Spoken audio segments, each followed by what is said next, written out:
Sir வணக்கம். வணக்கம். ஒரு வழியாக முதற்கட்ட தேர்தல் நடந்து முடிஞ்சிருக்கு 3 மாநிலங்களுக்கு. அதில் நம்ம பார்க்க போகிற மாநிலம் என்னென்னா புதுச்சேரியில் இதோட வரலாற்று இல்லாத அளவுக்கு ஒரு கணிசமான அளவு வாக்கு சதவீதம் உயர்ந்திருக்குது. ஸோ இதுக்கு என்ன காரணம்? ஒரு சிலர் என்ன சொல்கிறாங்கன்னா, விஜயோட வருகையால் நிறைய இளைஞர்கள் வாக்கு போட்டாங்க ஆர்வத்தோடு. இன்னொரு சிலர் என்ன பண்ணுறாங்க, இது எஸ்ஐஆர் தாக்கம், தேவையில்லாத வாக்குகள்லாம் நீக்கியிருக்காங்க அப்படின்னு 2 கருத்து சொல்லப்படுது. உங்களுடைய ஒப்பீனியன் என்ன?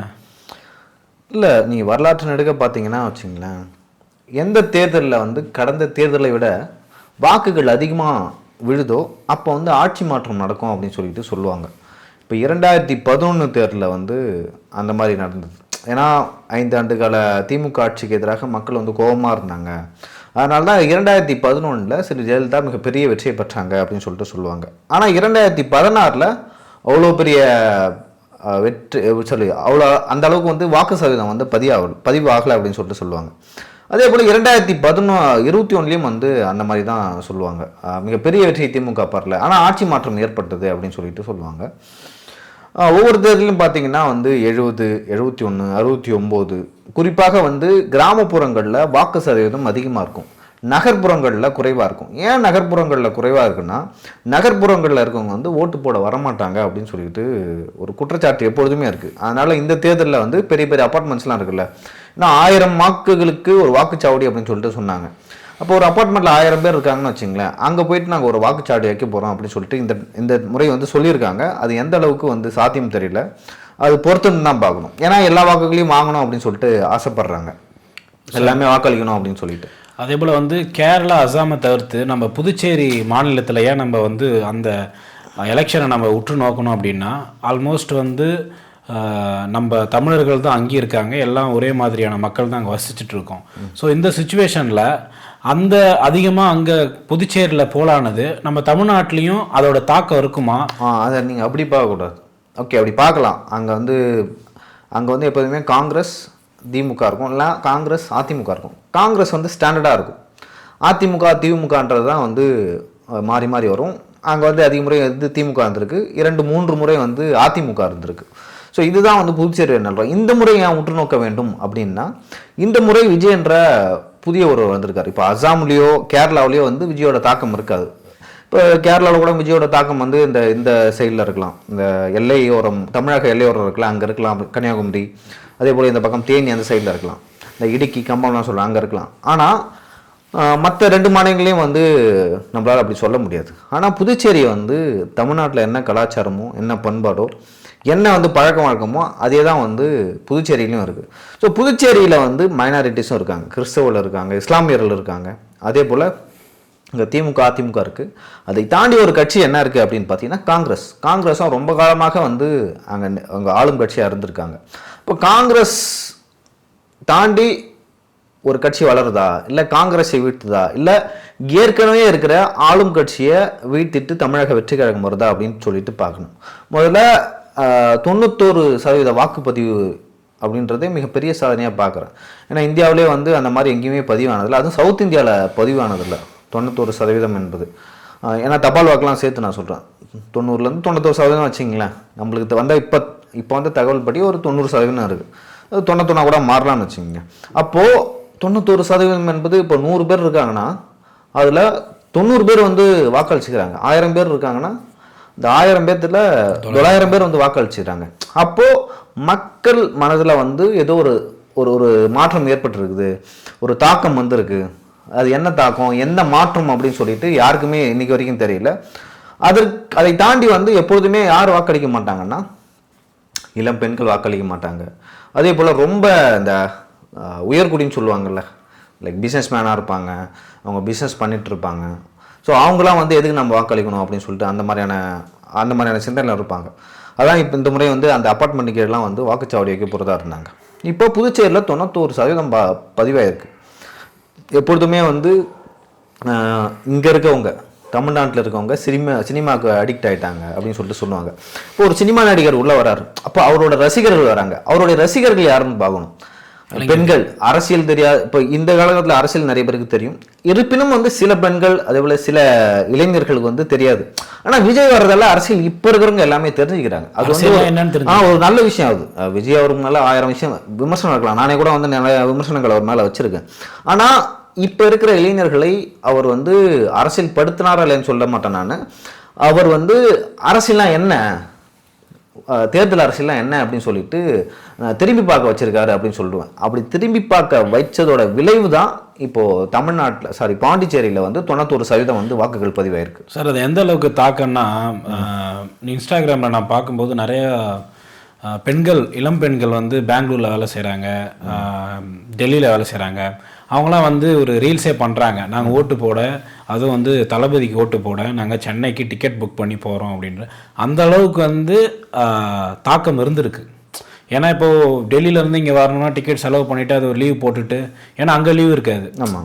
பட் இங்கே அதை ஒதுக்கி வராங்க அப்படின்னா, இந்த என்னை பொறுத்த வரைக்கும் நான் என்ன ஒரு யோசிச்சிருக்கேன்னா, இந்த வாக்கு சதவீதத்துக்கு வந்து விஜய் ஒரு காரணமாக தான் இருப்பார்னு நான் யோசிக்கிறேன் சார். இல்லை, கண்டிப்பாக அது எஸ்ஐஆரும் ஒரு காரணமாக இருக்கும்னு நினைக்கிறேன். ஏன்னா இப்போ எஸ்ஐஆரில் வந்து இறந்தவர்கள், அப்புறம் முகவரி மாற்றினவர்கள், அப்புறம் வந்து வேறு இடத்துக்கு போனவங்க, அதர் ஸ்டேட்டுக்கு போனவங்க, இந்த வாக்குகள்லாம் வந்து எடுத்தாங்கன்னா ஆக்டிவாக வந்து ஓட்டர் லிஸ்ட் இருக்கும். அவங்க எல்லாமே வந்து ஓட்டு போடுறவங்க, அவங்க எல்லாமே ஓட்டு போடணும்.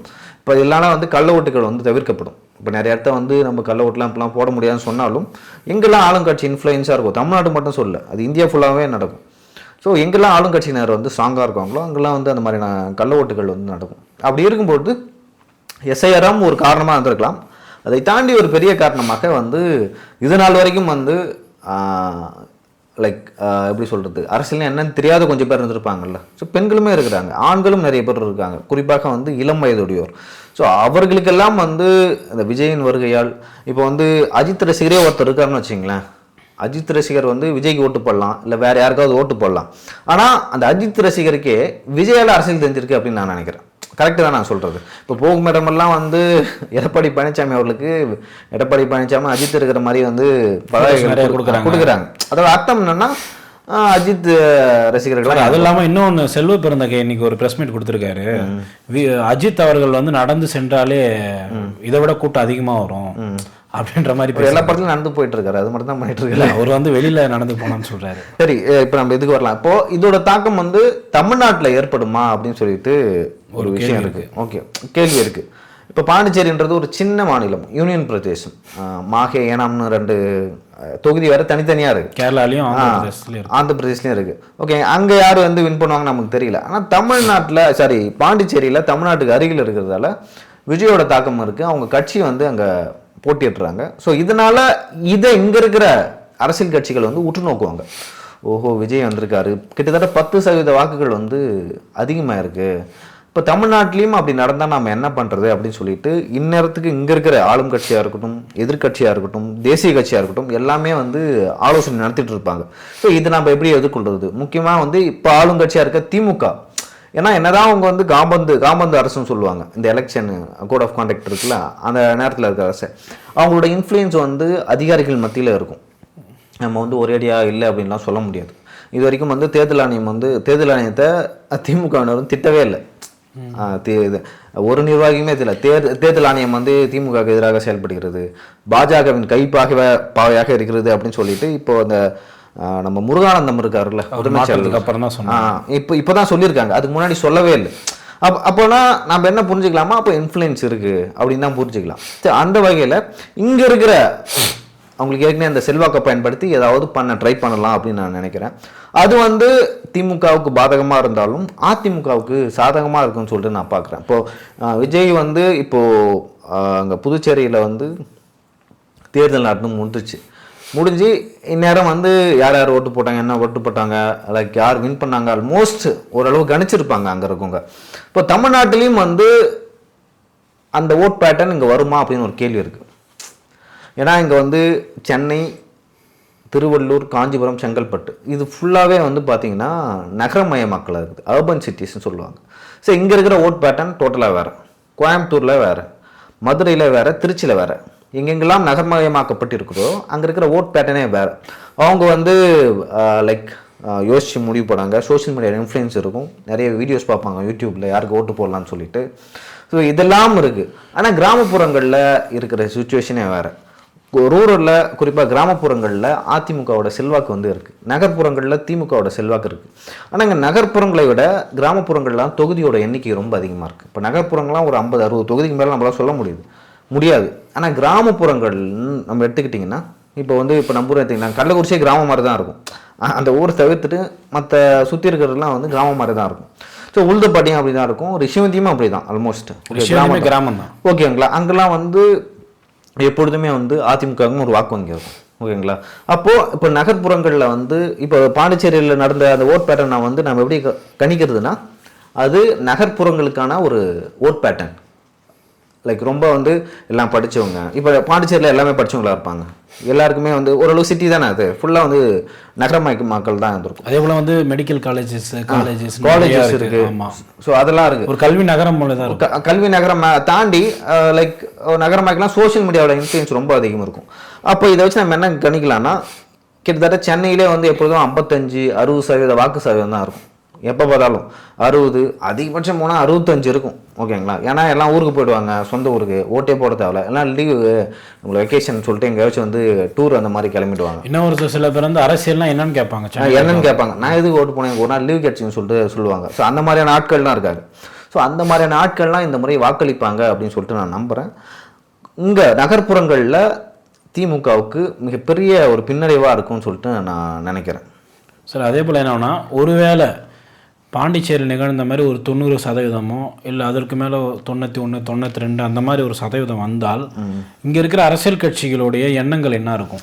அந்த இடைப்பட்ட அந்த காலம் இருக்குல்ல, எனக்கு வந்து இங்கே ஒரு சைலண்ட், ஒரு அமைதியாக இருக்கிறாங்க நிறைய பேர். வந்து இப்போ ஆளுங்கட்சி மாறப்போகுதுன்னா வந்து கொஞ்சம் அப்படி சொல்கிறது வெளியே காட்டிக்க மாட்டாங்க. அது மிடில் கிளாஸில் இருக்கவங்க வந்து காட்டிக்க மாட்டாங்க. யாருக்கு ஓட்டு போடணும்னு சொல்லிட்டு தேர்தல் நேரத்தில் முடிவு எடுப்பாங்க. இப்போ வந்து சோஷியல் மீடியாவோட இன்ஃப்ளூயன்ஸ் வந்து ரொம்ப அதிகமாக இருக்குது. குறிப்பாக எப்போன்னா அது 2014 தேர்தலேருந்தே ஆரம்பிச்சிருச்சு. அந்த எப்படி சொல்கிறது, ஸ்ட்ராட்டஜி டீம் வைக்கிறது, சோஷியல் மீடியாவில் ஃபேஸ்புக் மூலமாக வந்து பிரச்சாரம் பண்ணுறது அப்படின்னு சொல்லிட்டு அப்போ ஆரம்பிச்சது. கிட்டத்தட்ட ஒரு 2014 ஒரு 14 வருஷம் கிட்ட ஆச்சு. இந்த 14 வருஷத்தில் வந்து டோட்டலாக சேஞ்ச் ஆகிடுச்சு. ஸோ வீடியோ பார்த்து தான் வந்து முடிவு எடுக்கிறான், எந்த கட்சி ஓட்டு போடலாம், யார் நல்லது செஞ்சாங்க அப்படின்னு சொல்லி. அதோட தாக்கம் ரொம்ப அதிகமாக இருக்குது. உங்களுக்கு அந்த கூகுள் ஆடாக இருக்கட்டும், அப்புறம் வந்து இன்ஸ்டாகிராம் ஆடு, உங்களுக்கு நிறைய ஆடு வருதுல்ல, அந்த ஆடெல்லாம் பார்த்தீங்கன்னா கோடிக்கணக்கில் செலவு பண்ணுறாங்க அரசியல் கட்சிகள். அதோட மீனிங் என்னென்னா, இன்ஃப்ளூயன்ஸ் ஆகணும் இப்போ இருக்கிற இளைஞர்கள்.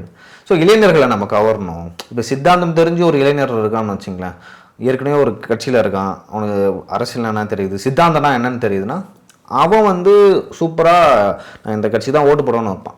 இப்போ ஒன்றுமே தெரியவன் என்ன பண்ணுவான், இப்போ இந்த மாதிரி எடப்பாடி பழனிசாமி சூப்பராக பேசுகிறாருப்பா, இப்போ ஸ்டாலின் ஆட்சி சிறப்பாக இருக்குது, விஜய் பார்ப்பா விசில்லாம் அடிக்க சொல்கிறாரு, பாட்டெலாம் பாடுறாரு, ஓகேவா. இல்லை 4 பேர் வந்து எப்படி சொல்கிறது அவங்களுக்கு ஆதரவாக பேசுவாங்க. இந்த மாதிரியான ஸ்ட்ராட்டஜிலாம் இருக்குது. ஓகேங்களா. ஸோ இதெல்லாம் வந்து நம்ம கருத்தில் கொண்டு பார்த்தீங்கன்னா, இப்போ தமிழ்நாட்டில் வந்து எனக்கு தெரிஞ்சு 78-79% வந்திருக்கு. 80 கிட்ட வந்து எனக்கு தெரிஞ்ச நெருங்கல. 80க்கு மேலே போனாவே வந்து கண்டிப்பாக தமிழ்நாட்டில் ஆட்சி மாற்றம் நிகழும். அதை மட்டும் என்னால் உறுதியாக சொல்லணும். ஆட்சி மாற்றம் நிகழும்னு ஒரு வார்த்தை இருந்தாலும் இப்போ நிறைய அரசியல் விமர்சகர்லாம் இன்னும் 1-2 ஒரு 1 or 2 டேஸாக வந்து 2006 போல் தொங்கு சட்டமன்றம் அமையறதுக்கான வாய்ப்புகள் இருக்குன்றாங்க. அப்படி தொங்கு சட்டசபை அமைந்தால் யாருக்கு சாதகமாக இருக்கும், யாருக்கு பாதகமாக இருக்கும், இல்லை அதுக்கான வாய்ப்புகள் இல்லை? நீங்கள் வந்து கேட்குற கேள்வி என்னென்னா, தொங்கு சட்டசபை விஜயும் கொஞ்சம் இடங்களை பெறுவார், அதோட மீனிங் அப்படி தான் எடுத்துக்கலாம்ல. விஜயும் கொஞ்சம் இடங்களை பெறுவார் அப்படின்னு நீங்கள் சொல்கிறீங்க இன்டெரக்டாக. இப்போ விஜய் கொஞ்சம் இடங்களை பெறுறார். இப்போ ஒரு 100 வந்து ஏடிஎம்கே, 100 வந்து டிஎம்கே, ஒரு 34ன்னு வச்சிங்களேன். அப்படி 34 வாங்குறாரு விஜய் அவர்கள். அப்போது விஜய் அவர்கள் யாருக்கு வந்து ஆதரவு கொடுப்பார்? கண்டிப்பாக அவர் வந்து அண்ணா ஏடிஎம்கே கூட்டணி தான் ஆதரவு தெரிவிச்சாகணும். டிஎம்கே கண்டிப்பாக கொடுக்க மாட்டோம். டிஎம்கேக்கு போனோம் அப்படின்னா அது களமே மாறிடும். அப்போ வந்து அவர் அரசியலுக்கு அந்த நோக்கமே மாறிடும் இந்த தேர்தலில். ஆமாம், ஓகேங்களா. அப்போ இயல்பாகவே தெரியுது, தொங்கு சட்டசபை நாளைக்கு அமைந்தாலுமே வந்து அந்த சட்டசபை வந்து அதிமுகவுக்கு தான் சாதகமாக இருக்கும், திமுகவுக்கு சாதகமாக. சார் இதை வந்து விஜய் ஏற்றுக்கொள்வார்? அப்படி ஒரு வேலை அமையுமான்னு தெரியல. ஏன்னா நம்ம தமிழ்நாட்டில் நடந்திருக்கு, 2006 நடந்திருக்கு.